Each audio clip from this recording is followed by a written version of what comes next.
بسم اللہ الرحمن الرحیم۔ السلام علیکم، میں ہوں مس رابعہ اور آج ہم پڑھیں گے اردو جماعت ششم کا 5واں سبق، جس کا عنوان ہے برسات۔ عزیز طلبہ و طالبات، برسات ایک نظم ہے جس کو آپ کے لیے لکھا ہے محمد اسماعیل میرٹھی نے۔ اس ویڈیو لیکچر میں نظم کے الفاظ معنی، اشعار کی تشریح، نظم کا مرکزی خیال، نظم کا خلاصہ اور نظم کے آخر میں دیے گئے مشقی سوالات کو حل کروں گی۔ تو چلیے شروع کرتے ہیں۔ سوچیں اور بتائیں، برسات کے موسم میں آپ کو کون سی بات اچھی لگتی ہے؟ جی ہاں، برسات کے موسم میں اگنے والے رنگ برنگے پھول مجھے بہت اچھے لگتے ہیں۔ آپ نے اپنے بارے میں بتانا ہے کہ آپ کو برسات کے موسم میں کون سی بات اچھی لگتی ہے۔ بچوں، دھنک کسے کہتے ہیں؟ بارش کے بعد فضا میں موجود پانی کے قطروں پر جب سورج کی روشنی پڑتی ہے تو یہ 7 رنگوں میں بدل جاتی ہے۔ یوں آسمان پر ایک سترنگی کمان یا دھنک بن جاتی ہے۔ اسے کوس و قزح بھی کہتے ہیں۔ دھنک کے 7 رنگ ہوتے ہیں، اور وہ 7 رنگ کون سے ہوتے ہیں یہ آپ مجھے بتائیں گے۔ چلیے اس نظم کے کچھ اہم الفاظ کو تلفظ اور ان کے معنی کے ساتھ دیکھتے ہیں۔ گھٹا، گھٹا کا مطلب ہے بادل۔ سنسناہٹ، سنسناہٹ کا مطلب ہے آواز، ہوا کی آواز، ہوا سے اڑنے والے ہلنے والے پتوں کی آواز، کوئی سی بھی ہلکی سی آواز، ٹھیک ہے۔ اگلا لفظ ہے لہلہانے، لہلہانا کا مطلب ہے جھومنا۔ اگلا لفظ ہے جڑی بوٹیاں، جڑی بوٹیاں ایسے پودے ہوتے ہیں جو خود بخود ہی اگاتے ہیں۔ اگلا لفظ ہے بیل، آپ نے اکثر بیل بوٹے کا نام سنا ہوگا۔ بیل بھی پودا ہوتا ہے، اور یہ ایسا پودا ہوتا ہے کہ اس کے پاس جو بھی چیز ہوتی ہے اس کا سہارا لے کر اس پر چڑھ کر بڑھتا رہتا ہے۔ ڈھنگ، طریقہ، ماجرا، قصہ۔ صفحہ نمبر 27 پہ آئیں۔ نظم برسات۔ نظم شروع کرنے سے پہلے میں آپ کو اس کا مرکزی خیال بتاتی چلوں کہ جب برسات میں بارش ہوتی ہے تو بے جان مٹی کو رونق ملتی ہے۔ ہر طرف سبزہ ہوا میں جھومنے لگتا ہے، ہوا سے جھومنے لگتا ہے۔ پھل پھول بوٹے سرسبز و شاداب ہو جاتے ہیں اور کسان کی محنت رنگ لے آتی ہے۔ نظم کا پہلا شعر۔ وہ دیکھو اٹھی کالی کالی گھٹا، ہے چاروں طرف چھانے والی گھٹا۔ تشریح، یہ شعر اسماعیل میرٹھی کی نظم برسات سے لیا گیا ہے۔ بچوں، جب بھی آپ تشریح کرتے ہیں، تشریح میں آپ نظم کا نام اور شاعر کا نام ضرور لکھتے ہیں۔ اسی حوالے سے یہ پہلی لائن آپ لکھیں گے۔ نظم برسات میں سے کسی بھی شعر کی جب آپ تشریح کریں گے، 2 طریقے ہیں، یا تو اس طرح لائن لکھیں گے کہ یہ شعر اسماعیل میرٹھی کی نظم برسات سے لیا گیا ہے، یا پھر آپ لکھیں گے نظم کا نام کولن سائن برسات، پھر نیچے لکھیں گے شاعر کا نام اور کولن سائن لگا کے آگے آپ لکھیں گے محمد اسماعیل میرٹھی، ٹھیک ہے۔ دونوں طریقے سے آپ لکھ سکتے ہیں۔ پھر آپ اس کی تشریح لکھیں گے۔ اس میں شاعر کہتا ہے کہ وہ دیکھو آسمان پر کالی گھٹائیں اٹھی ہیں، جلد ہی یہ چاروں طرف آسمان پر چھا جائیں گی۔ یوں ہر طرف کالی گھٹا کا سما ہوگا یا کالی گھٹا کا منظر نظر آئے گا۔ دوسرا شعر۔ گھٹا کے جو آنے کی آہٹ ہوئی، ہوا میں بھی ایک سنسناہٹ ہوئی۔ اس شعر میں شاعر اسماعیل میرٹھی کہتا ہے کہ آسمان پر چھانے والی یہ گھٹا خاموشی سے نہیں چھائی، بلکہ اس کے آنے سے باقاعدہ ایک آواز پیدا ہوئی، اور ہوا میں بھی ہلکی سی آواز، ہلکا سا شور پیدا ہونے لگا۔ نظم کا تیسرا شعر۔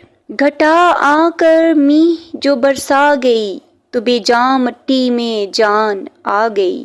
اب اس تیسرے شعر میں شاعر کہتا ہے کہ آسمان پر چھانے والی گھٹا بے سبب نہ تھی، بلکہ یہ گھٹا چھانے کے بعد بارش برسنے کا سبب بنی۔ یعنی گھٹا چھانے کے بعد بارش ہوئی، اور بارش برسنے سے جو خشک زمین تھی، جو خشکی سے بے جان ہوئی تھی، اس میں جان پڑ گئی۔ کیسے جان پڑ گئی کہ جب بارش ہوتی ہے تو زمین میں طرح طرح کی جڑی بوٹیاں اگاتی ہیں، اس طرح سے بارش برسنے کے بعد زمین میں جان پڑ جاتی ہے۔ چوتھا شعر۔ زمین سبزے سے لہلہانے لگی، کسانوں کی محنت ٹھکانے لگی۔ اس شعر میں شاعر کہتا ہے کہ گھٹاؤں کے بعد برسنے والی بارش سے زمین سرسبز و شاداب ہو گئی، جھومنے لگی خوشی سے۔ کس خوشی سے؟ کہ بارش ہوئی ہے اور بارش ہونے سے اس میں جان آ گئی ہے، اور کسانوں نے جو بیج بوئے تھے، جو فصلیں اگانے کے لیے جو بھی بیج بوئے تھے، زمین پر جو محنت کی تھی، اب اس بارش کی وجہ سے ان کی محنت کو بھی ایک منزل نظر آنے لگی، یعنی کہ کسانوں کی دن رات کی محنت جو ہے وہ رنگ لے آئی۔ آپ نے دیکھا ہوگا کہ جب کسان جو ہیں وہ بارش ہونے کی دعا کرتے رہتے ہیں، کیوں کہ جب بارش ہوتی ہے تو جو انہوں نے فصل یا بیج جو بویا ہوتا ہے وہ فوراً اگ آتا ہے، ٹھیک ہے، اور جو اگی ہوئی فصلیں ہوتی ہیں وہ مزید سرسبز و شاداب ہو جاتی ہیں۔ تو اس طرح بارش جو ہے وہ کسانوں کے لیے بھی بہت زیادہ خوشی کا باعث ہے۔ اگلا شعر، جڑی بوٹیاں پیڑ آئے نکل، عجب بیل پتے عجب پھول پھل۔ اس شعر میں شاعر کہتا ہے کہ بارش نے برس کر زمین کو اس قدر سیراب کر دیا، سرسبز و شاداب کر دیا کہ بارش کے بعد زمین میں طرح طرح کے مختلف قسم کے پھول، پھل، بیل، پتے، جڑی بوٹیاں، پیڑ پودے وغیرہ نکل آئے۔ آپ نے پچھلے بھی ایک شعر میں پڑھا تھا نا کہ بے جان مٹی میں جان آ گئی، تو اسی طرح جان آ گئی تھی۔ کیسے جان آ گئی تھی؟ کہ اس زمین میں طرح طرح کے پھول، پھل، بیل پتے، جڑی بوٹیاں جو ہیں وہ اگ آئیں۔ ہر ایک پیڑ کا ایک نیا ڈھنگ ہے، ہر ایک پھول کا ایک نیا رنگ ہے۔ اس شعر میں شاعر کہتا ہے کہ بارش کے بعد یہاں موجود ہر پیڑ ایک نیا اور انوکھا انداز دکھاتا ہے۔ کیسے؟ کہ دیکھیں جتنے بھی درخت ہیں، پھول ہیں، پتے ہیں، بیل بوٹے جتنے بھی ہیں، آپ نے دیکھا ہوگا کہ بارش ہونے کے بعد ان میں ان کا رنگ نکھر کر سامنے آ جاتا ہے۔ وہ خوشی سے جھول رہے ہوتے ہیں، جھوم رہے ہوتے ہیں، ناچ رہے ہوتے ہیں، ان میں ایک خاص چمک پیدا ہو چکی ہوتی ہے، اور بڑے صاف ستھرے کھلے کھلے ہرے بھرے نظر آ رہے ہوتے ہیں۔ تو اس شعر میں بھی شاعر یہی کہتا ہے کہ ہر پیڑ کا ایک نیا ڈھنگ، ہر ایک پیڑ جو ہے وہ نیا انوکھا انداز جو ہے وہ دکھا رہا ہوتا ہے، اور بارش کی وجہ سے سب کچھ اس قدر نکھر جاتا ہے، صاف ستھرا ہو جاتا ہے، دھل جاتا ہے کہ ہر ایک پھول کا بھی الگ اور نیا انداز دکھائی دے رہا ہوتا ہے۔ نظم کا آخری شعر، یہ 2 دن میں کیا ماجرا ہو گیا کہ جنگل کا جنگل ہرا ہو گیا۔ اس شعر میں شاعر کہتا ہے کہ یہ بات سمجھ سے باہر ہے کہ 2 دن کے اندر اندر ایسی کیا بات ہو گئی، ایسا کیا معاملہ ہو گیا کہ پہلے جو سب کچھ سوکھا تھا، اس میں کوئی جان نہیں تھی، کوئی رونق نہیں تھی، وہ 2 دن کے اندر اندر سارے کا سارا جو ہے وہ ہرا بھرا ہو گیا۔ یعنی بارش ہونے کے بعد ہر جگہ، جنگل کا جنگل یعنی کہ ہر جگہ، خاص طور پر جہاں پہ ہریالی ہو، یہاں پہ سبزہ ہو، درخت ہوں، بیل بوٹے ہوں، جنگل سے مراد یہ بھی ہے، ٹھیک ہے، کہ ہر جگہ بارش کے بعد ایسی ہری بھری، نکھری اور صاف ستھری ہو گئی کہ ایک جنگل کا جنگل جو ہے وہ ایک دلکش منظر جو ہے وہ پیش کرنے لگا۔ آپ نے اکثر دیکھا ہوگا کہ بارش کے بعد درخت سارے ایسے لگتے ہیں جیسے سب نے نہا لیا، اور وہ بہت خوبصورت لگ رہے ہوتے ہیں۔ تو یہی بات اس آخری شعر میں بھی ہمارے شاعر محمد اسماعیل میٹھی نے کی ہے کہ بارش کے بعد ہر چیز ہری بھری اور دلکش ہو جاتی ہے۔ جی ہاں، کالی گھٹا کے آنے سے کیا ہوا؟ کالی گھٹا کے آنے سے بادل، ٹھنڈی ہوائیں اور اس کے بعد بارش ہوئی۔ دوسرا سوال ہے، جنگل ہرا ہونے سے کیا مراد ہے؟ جنگل ہرا ہونے سے مراد ہے کہ ہر طرف سبزہ ہی سبزہ ہو گیا، جڑی بوٹیاں، پیڑ، پتے، پھل اور پھول نکھر کر نظر آنے لگے۔ اب ہم اس کے مشقی سوالات کریں گے، اور خلاصہ اس کے مشقی سوالات میں شامل ہے، اس لیے ہم نے ابھی الگ سے اس کو نہیں کیا۔ پہلا سوال ہے، دیے گئے سوالات کے جوابات لکھیں۔ کالی کالی گھٹا سے کیا مراد ہے؟ جواب ہے، کالی کالی گھٹا سے مراد کالے بادل اور آندھی ہیں جو بارش سے پہلے نمودار ہوتے ہیں یا پیدا ہوتے ہیں یا آتے ہیں۔ سوال بے، بارش کے بعد بے جان مٹی میں کیسے جان آ جاتی ہے؟ جواب ہے، بارش کے بعد مٹی میں جڑی بوٹیاں اگاتی ہیں جس سے بے جان مٹی میں جان آ جاتی ہے۔ سوال جیم، کسانوں کی محنت ٹھکانے لگنے سے کیا مراد ہے؟ جواب ہے کسانوں کی محنت ٹھکانے لگنے سے مراد ہے برسات کے بعد بے جان مٹی میں جان آ جاتی ہے۔ کسانوں نے جو بیج بویا ہوتا ہے وہ اگ آتا ہے اور ان کی اگی ہوئی فصل جو ہے وہ لہلہانے لگتی ہے، جھومنے لگتی ہے۔ سوال دال، گھٹا کے آنے کا ہوا سے کیسے پتہ چلتا ہے؟ جواب کیونکہ گھٹا کے آتے ہی ٹھنڈی ٹھنڈی ہوائیں چلنا شروع ہو جاتی ہیں جس سے گھٹاؤں کے آنے کا پتہ چلتا ہے۔ سوال باؤ، نظم برسات کا مرکزی خیال اپنے الفاظ میں بیان کریں۔ تو بچوں نظم کے شروع میں ہی میں نے اس نظم کا مرکزی خیال آپ کو بتا دیا تھا، وہاں سے دیکھ کر آپ اس کو لکھ لیں۔ سوال نمبر 2، نظم کو پڑھ کر اس میں موجود معلومات اور تصورات کو اخذ کرتے ہوئے درست جواب کو منتخب کریں۔ گھٹا کس چیز کا سبب بنی؟ درست جواب ہے گھٹا تازگی کا سبب بنی۔ نمبر 2، محنت ٹھکانے لگنا سے کیا مراد ہے؟ محنت ٹھکانے لگنے کا مطلب یعنی محنت کا پھل ملنا، یہ اس کی کریکٹ آپشن ہے۔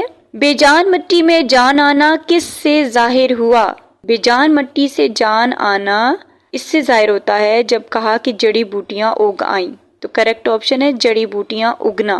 مجموعی طور پر اس نظم کے لیے موزوں ترین جملہ ہے، جی کون سا جملہ ہے؟ بارش سے سارا ماحول بدل جاتا ہے۔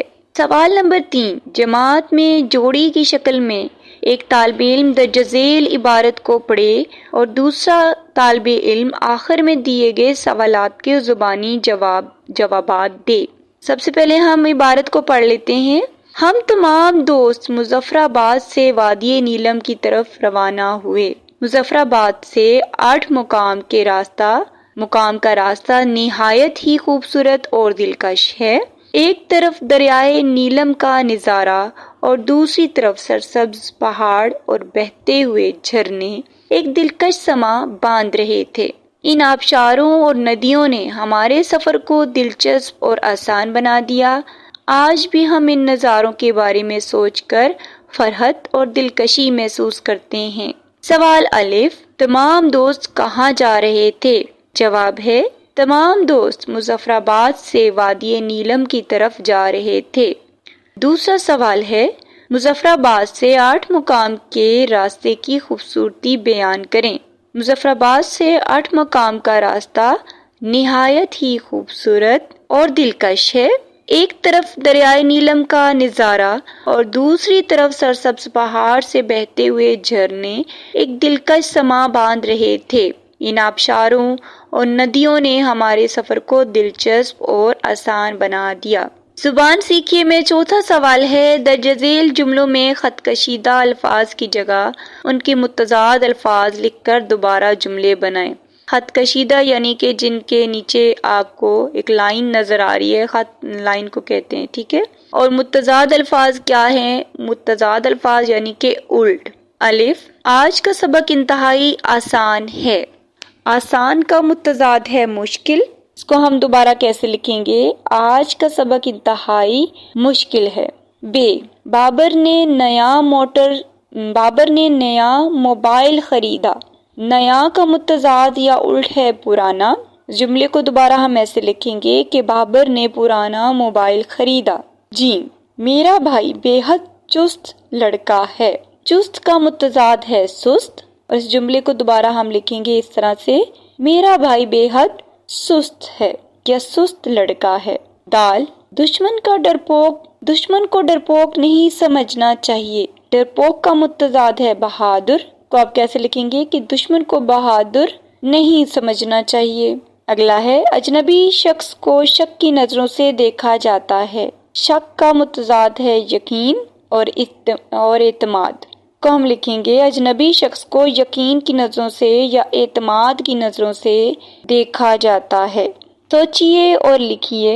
نظم کا خلاصہ اپنے الفاظ میں لکھیں۔ تو نظم کا خلاصہ بہت ہی چھوٹا اور مختصر ہے۔ خلاصہ، اس نظم میں شاعر نے برسات کی منظر کشی کی ہے کہ برسات سے پہلے کالی گھٹا چاروں طرف چھا گئی، گھٹا کے بعد می برسنے سے بےجان مٹی میں جان آ گئی، سبزہ نکل آیا، پیڑ، بوٹے، پتے، پھل، پھول نکل آئے۔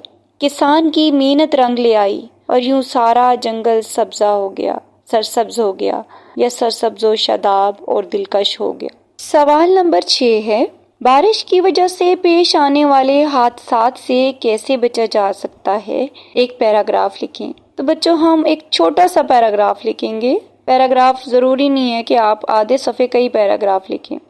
بارش کے دنوں میں غیر ضروری سفر سے اجتناب کر کے یعنی کہ بچ کے اور مضبوط گھر میں رہنے سے بارش کی وجہ سے پیش آنے والے حادثات سے بچا جا سکتا ہے۔ اگلا سوال ہے سوال نمبر 8، بارش کے منظر سے متعلق تصویر دیکھ کر 10 تا 15 جملے لکھیے۔